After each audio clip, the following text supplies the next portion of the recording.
Vandaag gaan we aan de mensen vragen wat ze ervan vinden van de tol die moet worden betaald aan de Westerschelde-tunnel. Aangezien veel inwoners hier willen dat het voor hun verdwijnt.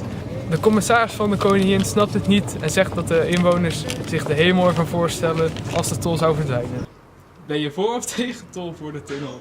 Tegen. Ik ben voor. Ben je voor of tegen een tolvrije tunnel? Ik ben er sowieso tegen. Wij komen er 10 keer per week gaan we erdoor.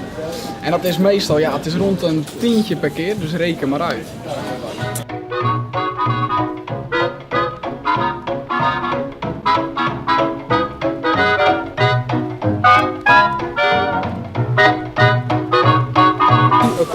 Wat vind je ervan dat de commissaris van de Koningin heeft gezegd dat het juist alleen maar goed is voor Zeeuws-Vlaanderen dat de tol er is?